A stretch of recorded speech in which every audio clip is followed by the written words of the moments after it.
सभी देशवासियों को 26 नवंबर यानी संविधान दिवस की बहुत बहुत शुभकामनाएं। संविधान को देखिए और संविधान के आधार पर चीजें कीजिए। आपको इस वीडियो में मैं दिखाऊंगा कि किस आधार पे संविधान दिवस के दिन अगर कुछ लोग संविधान की प्रस्तावना को दोहराना चाहते हैं तो उनको पुलिस उठा ले जाती है और कहती है कि इस आधार पे काम नहीं होगा, आप संविधान की प्रस्तावना को नहीं पढ़ सकते। आपको इस वीडियो में यह भी दिखाऊंगा कि किस तरीके कुछ बाबा हैं जो धर्म के नाम पर यात्रा निकालते हैं, उनका लोग समर्थन करते हैं।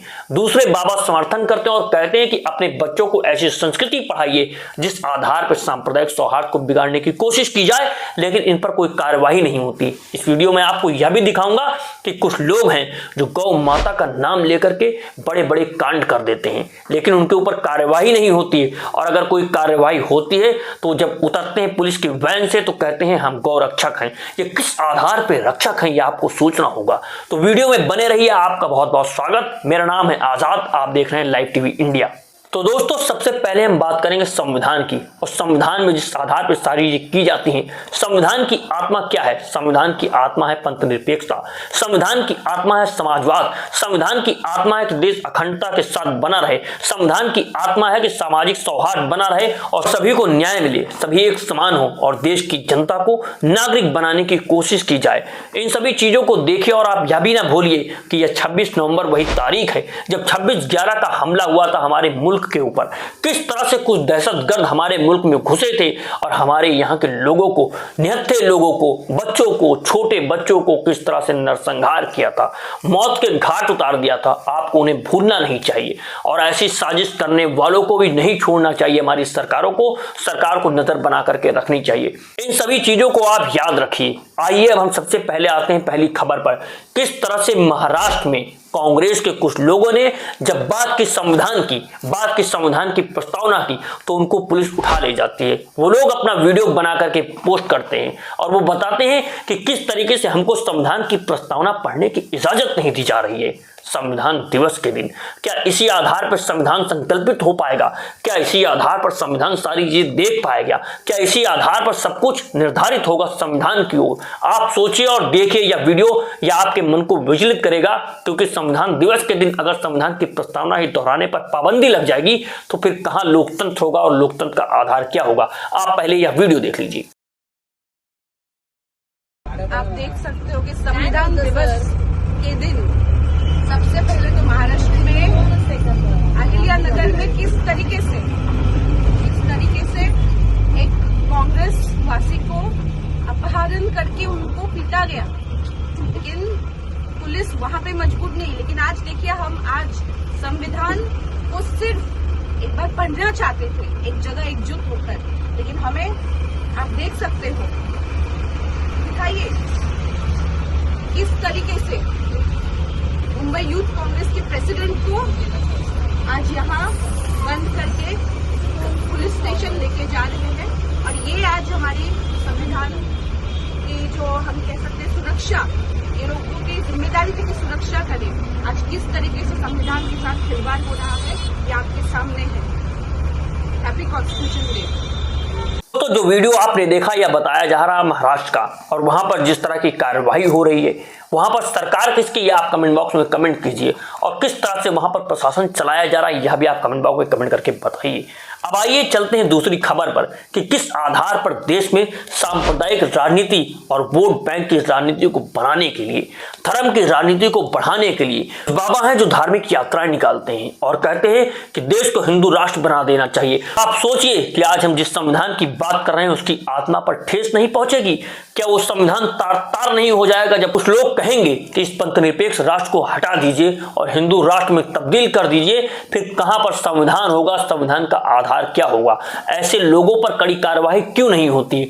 और ये बाबा जो है उनके समर्थन में आए हैं और लोगों से कह रहे हैं सभा के बीच में कि आप अपने बच्चों को ऐसी शिक्षा दीजिए कि किस आधार पर, जिस तरह से विवादित मामला था बाबरी मस्जिद और राम मंदिर का, वहां पर जिस तरह की कार्रवाई की गई थी 1992 में, ये आप सभी को याद है, उसी तरह से काशी और मथुरा में होना चाहिए।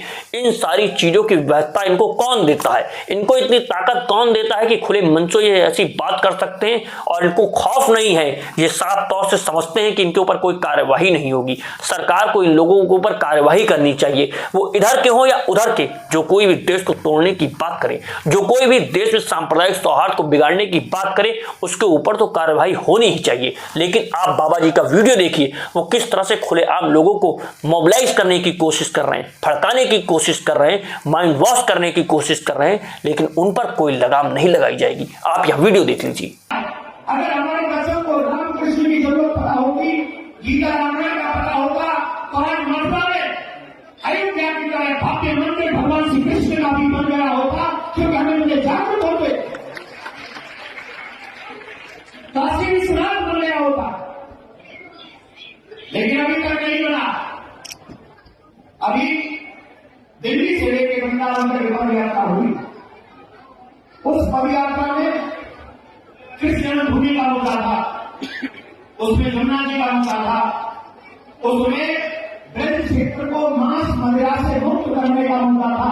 आप बताइए, क्या हरिद्वार मांस मदिरा मुक्त नहीं होना चाहिए? कौन चाहता होना चाहिए? तो दोस्तों, आपने वीडियो में देखा कि बाबा जी किस तरह से बयानबाजी कर रहे हैं और लोग तालियां पीट रहे हैं। कोई भी प्रशासन उनके ऊपर कार्यवाही करने के लिए आ नहीं रहा है।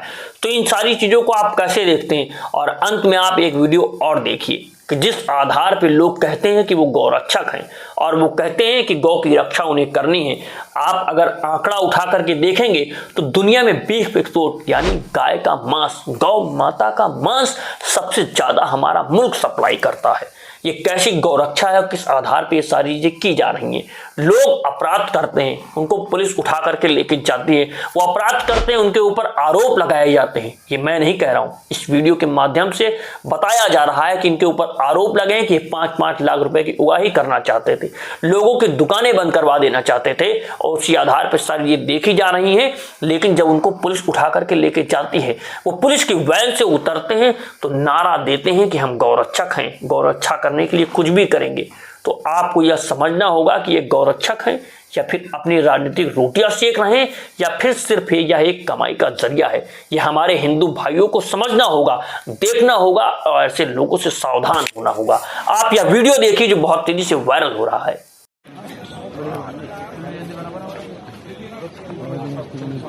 जय गौ माता, जय गौ माता। नारेबाजी कोई नहीं करेगा, नारे ना लगाइए भैया तुम हट जाओ यार, नहीं नारेबाजी मत करो, कोर्ट यार। तो दोस्तों, आपने यह वीडियो देख लिया कि वो उतर रहे हैं और बता रहे हैं कि हम गौरक्षा करेंगे। तो इन सारी चीजों को देखिए, आप अपनी आंखें खोल करके रखिए और संविधान की आत्मा को स्वीकार कीजिए, संविधान को पढ़िए, संविधान को समझिए, और इन्हीं आधार पर सारी चीजें देखी जाती हैं। क्योंकि अगर हमारा संविधान नहीं होगा, संविधान की आत्मा यानी उसकी प्रस्तावना नहीं होगी, अगर हम भारत के लोग नहीं होंगे, आप देखिए कि जब संविधान की शुरुआत होती है तो कहा जाता है हम भारत के लोग। यहाँ पर मैं शब्द नहीं है, किसी एक व्यक्ति की बात नहीं की गई है, हम सभी जो देश के नागरिक हैं। और सबसे दुखद बात यह है कि देश की राजनीतिक सत्ता जो सत्ता में बैठी हुई है या पिछली रही है, कोई भी सत्ता में बैठा हो, तो सभी देश की जनता को नागरिक नहीं बनाना चाहते हैं प्रजा। वो प्रजा में तब्दील हो जाए और उसी आधार पर उनका वोट बैंक तैयार हो जाए, उनको सत्ता में बैठाते रहें। हम पहले भी कह चुके हैं कि कोई भी पार्टी सत्ता में हो, वो देश की जनता को नागरिक नहीं बनाना चाहती। आप नागरिक बनिए, नागरिक बोध को समझिए, और सबसे बड़ा नागरिक बोध है कि अपने सत्ता में बैठे हुए लोगों से सवाल कीजिए, जिनको हमने और आपने मिलकर के चुना है। अगर आपने उनको चुना है तो आप उनसे सवाल कीजिए और पूछिए कि देश में बेरोजगारी क्यों है, उनसे पूछिए कि देश में धार्मिक राजनीति को क्यों बढ़ाया जा रहा है, उनसे पूछिए कि स्वास्थ्य व्यवस्था क्यों ठीक नहीं है, उनसे यह पूछिए कि हमारा देश तरक्की क्यों नहीं कर रहा है, और उनसे पूछिए कि जब हम इतनी बड़ी इकोनॉमी बन करके आ रहे हैं तो क्यों 80-80 करोड़ लोगों को अनाज देना पड़ रहा है मुफ्त में। उनसे पूछिए कि क्यों 75% लोगों की इनकम 25,000 से कम हो गई है। उनसे सवाल कीजिए कि क्यों चंद लोग बड़े अमीर से अमीर होते हुए चले जा रहे हैं। उनसे सवाल कीजिए कि क्यों कुछ लोगों के हाथों में धन सिमट करके आ गया है। उनसे सवाल कीजिए कि क्यों सत्ता में बैठे हुए कुछ लोग ही सारी सत्ता को चला रहे हैं। इन सारी चीजों को देखिए, और जनता का, नागरिक का सबसे बड़ा कर्तव्य है सवाल करना अपनी सरकारों से। और दोस्तों, अगर आप चाहते हैं कि इस तरह के वीडियो, इस तरह के मुद्दे हम आप तक पहुंचाते रहें, तो लाइव टीवी इंडिया को सब्सक्राइब कीजिए, वीडियो को ज्यादा से ज्यादा शेयर कीजिए। मिलता हूं आपसे अगली वीडियो में, अभी के लिए इजाजत दीजिए। जय हिंद, जय भारत, जय संविधान।